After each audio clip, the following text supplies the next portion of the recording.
বেটা, আর্জেন্টিনার বিশ্বের মধ্যে সবচেয়ে সেরা দল। মেসির মতো খেলোয়াড় এ বিশ্বে আর কোনোদিন জন্মাবে না।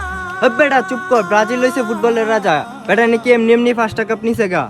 বাপ দাদার আমল লয়ে বেটা বাহাদুরি দেশ। তোর কি আছে এই দেখো, মেসির সামনে ব্রাজিল টাজিল কোনো কিছু কাওয়া নাই। ব্রাজিলের প্লেয়ারের সামনে মেসি কিছুই না। তুই নেইমার লয়ে বাপ দেহাস, এই প্রতিবন্ধী নেইমার লয়ে বাপ দেহাস। হ্যাঁ, তুই কি কইলি?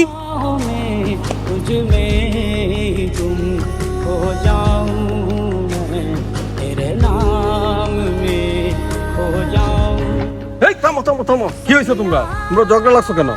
ভাই হে আমার মেসির লয়ে ট্রোল করছে। ভাই হ্যাঁ, আমার নেইমারে প্রতিবন্ধী কইছে। যে আর্জেন্টিনার ব্রাজিল তোমাদেরকে চিনে না, সে আর্জেন্টিনার ব্রাজিল লইয়া তোমরা বন্ধুত্ব নষ্ট করছো। আচ্ছা নাতিক, একটা কথা বলো তো, তুমি যদি আজকে বিপদে পড়ো তাহলে তোমার আর্জেন্টিনা এসে তোমার সাহায্য করবো? আর নাহিদ শুনো, তুমি যদি আজকে অসুস্থ হও তা তোমার ব্রাজিল আইসা কি তোমার দেখবো? তোমাদের দুইজনকেই দেখছি ছোটবেলা থেকে তোমরা একসাথে বড় হয়েছো, একসাথে খেলাধুলা করছো, একসাথে স্কুলে গেছো, লেখাপড়া করছো। আজ এই সামান্য একটা খেলা নিয়ে তোমরা এই ঝগড়া করতেছো।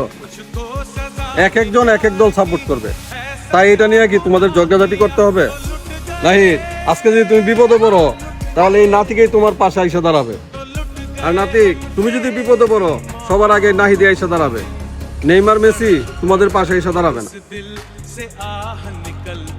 ভাই আমাদের ভুল হয়েছে, এই খেলা নিয়ে আমরা কখনো বন্ধুত্ব নষ্ট করব না। হ্যাঁ ভাই, এই ভুল আর কোনোদিন হবে না।